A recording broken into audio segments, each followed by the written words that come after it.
Aí, sexto ano, tudo bom? Todo mundo bem? Estou aqui com vocês de novo para falar um pouco da matéria, nessas aulas aí online, para a gente não poder parar de estudar, né? A gente não pode parar, vocês não podem parar.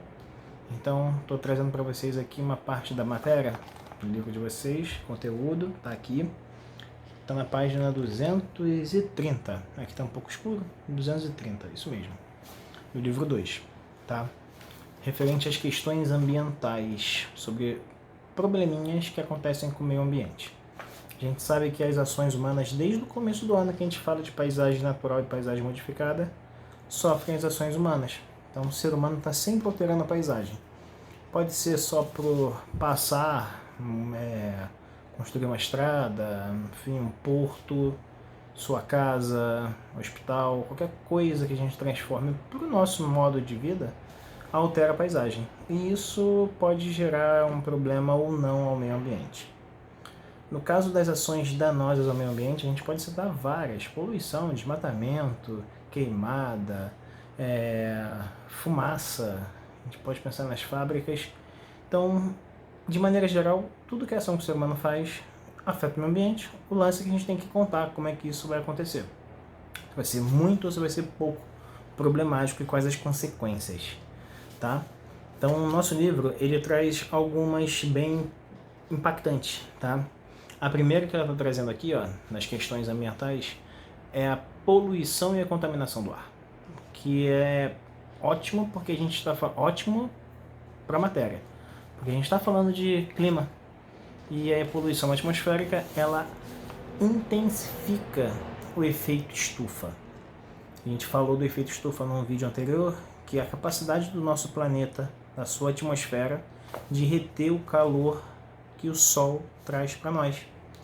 Então, se a poluição aumenta essa capacidade do efeito estufa, significa que a atmosfera pode ficar mais quente. E aí é o que nós chamamos do aquecimento global. Só que o aquecimento global, o nome diz, aquecimento global, tá esquentando? Em algumas partes. Em outras esfria, porque as tempestades, furacões, enfim, várias consequências climáticas acontecem devido a essa intensificação do efeito estufa causado pela poluição. E aí a gente está no período de quarentena, a gente está em casa, vê um monte de reportagem falando sobre a redução da movimentação do ser humano e de como a paisagem está relaxando, está melhorando um pouco em relação a isso. E aí o que acontece? A gente vê que a emissão dos gases, dos carros, das fábricas deu uma diminuída bastante, deu uma diminuída significativa, o que mostra rapidamente uma melhora na qualidade do ar de algumas cidades. Então, Rio de Janeiro, a gente está sentindo isso, a gente está vendo o céu mais limpo, mais azul, no horizonte não tem aquela mancha cinza que a gente vê no final do dia, está mais claro, sinal que a ação humana afeta essa poluição diretamente. E aí, olha aqui que bonitinho, bonitinho porque eu estou lendo no livro. Você sabe que quando eu estou lendo é para marcar, né? Lembra disso em sala. São exemplos aqui na parte de poluição, tá? Aqui, ó, poluição. Poluição e a contaminação do ar são exemplos sendo consequência das atividades desenvolvidas pelas sociedades, principalmente em função do processo de industrialização e do uso de determinados produtos que liberam gases tóxicos. Tá dando exemplo aí de carbono, de enxofre, tá? Então, grandes fábricas, grandes fazendas que utilizam a queima dos seus produtos. Então, todas elas geram poluentes na atmosfera, beleza? E aí, o ser humano usa um produtinho muito impactante. Lembra do petróleo, o combustível. Esse petróleo a gente queima normalmente, a gente transforma ele em outros produtos, gasolina, querosene, combustível de avião.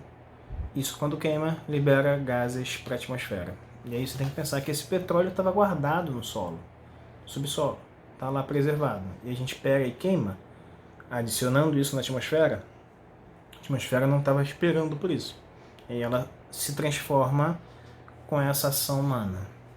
Segundo aí, ó, está falando lá embaixo, aí vai falando das mais atividades, né, dos veículos, da saúde do ser vivo que é alterada por isso, mas vem um nomezinho muito doido que é a chuva ácida, tá? Não pensa que a chuva vai cair, a gente vai derreter, vai todo mundo morrer. Não, nada a ver. Não é bem assim. A chuva ácida é quando chove numa região que está com muita fumaça no ar. Então, uma região que tem muita indústria, muita fábrica, trabalhou o dia inteiro, não ventou muito, aquela fumaça ficou em cima da cidade, veio uma nuvem por cima e caiu, precipitou. Essa fumaça vai ser transportada pela chuva de volta para o chão. Só que essa água, quando chega no chão, ela está chegando com a fumaça diluída na água. A água vai absorver essa fumaça. E aí ela vai se transformar em um ácido. Só que esse ácido não é, como eu falei, não vai sair derretendo minha carne, vai derreter, eu vou morrer, não. Pode causar uma irritação na pele. Eu vi um exemplo disso que eu achei muito forte para mostrar o poder dessa chuva. Um guarda de trânsito na Inglaterra, o cara ficava lá no cruzamento controlando os carros que vêm, que vão, que ficava ali na chuva tal, ficava ali o tempo todo, e a Inglaterra é uma região que tem bastante chuva ácida, porque tem muita indústria, muita fábrica. Ele pegando essa chuva nas costas lá o tempo todo, no ombro, com o seu chapéu, seu casaco de chuva. O casaco começou a ficar claro no ombro, onde a água bate com mais intensidade. No peito, nas costas também, mas no ombro, o casaco escuro começou a ficar claro, a ficar puído. E aí levou a entender, caramba, o casaco do guarda de trânsito está sendo afetado pela chuva. Por quê? Aí que fizeram a ligação, é porque tem muita fábrica, a chuva aqui está acontecendo chuva ácida. Então, quem é mais afetado com a chuva ácida é quem não se mexe. No caso, vegetação, árvores começam a perder suas folhas, construções, monumentos, vários sofrem deteriorização por causa dessa chuva ácida.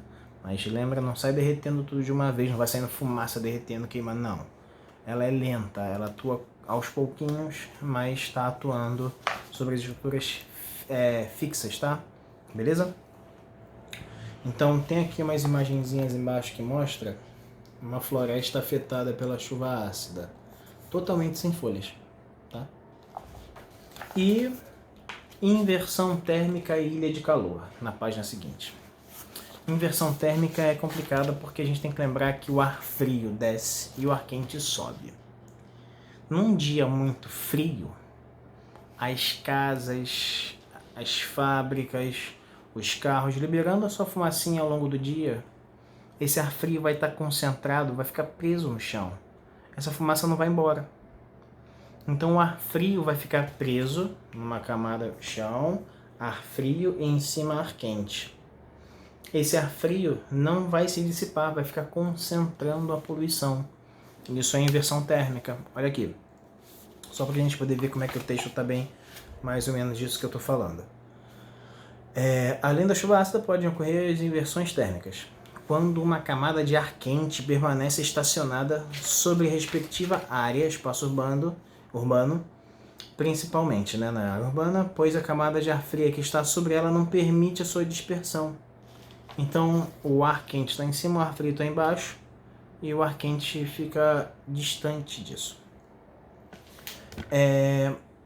Mas devido à significativa emissão de gases poluentes, o que intensifica esse processo, contribui para que a poluição e a contaminação do ar fique concentrada e a quantidade do ar a qualidade do ar é comprometida. Então é exatamente isso, o ar frio prende a fumaça que foi liberada ao longo do dia, tá?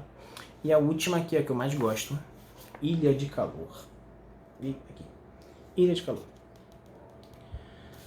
Eu gosto muito de pensar em ilha de calor de maneira muito fácil. Você está andando na rua num dia de sol, um solzão, tu tá na calçada andando, tem uma fileira de árvores de um lado, tem uma das calçadas cheia de árvores, cheia de sombra, e outra calçada sem sombra nenhuma.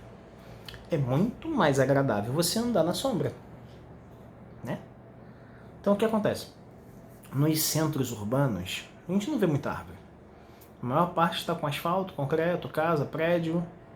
Então, essas estruturas, diferente da árvore, que gera sombrinha, que está lá balançando feliz, essas estruturas de uma cidade, elas absorvem calor. E aí, absorvendo calor, a sensação térmica vai estar maior. E aí fica fácil você perceber, poxa, em uma cidade normalmente as temperaturas estão mais altas porque nós temos prédios enormes que impedem o vento de circular normalmente, espelhos, os prédios cheios de vidro que fazem a luz do sol ficar refletindo dentro dos corredores de prédio, isso aumenta a sensação do calor dentro. Não tem planta suficiente para reduzir a sensação do calor. O chão tá com uma camada de asfalto. O asfalto esquenta pra caramba. Já andou descalço no asfalto no verão? Não é maneiro. Isso gera essa ideia de ilha de calor, sensações de temperaturas mais altas dentro de uma cidade, tá? Normalmente a gente sente isso no verão. Por exemplo, Penha, Olaria, são bairros de zona norte que não tem tantos prédios, a ilha de calor não é tão sentida porque a circulação do vento é mais fácil. Se a gente for lá para o centro da cidade, Rio Branco, Presidente Vargas, aquelas ruas que são cheias de prédio, lá a gente percebe mais a ilha de calor, tá?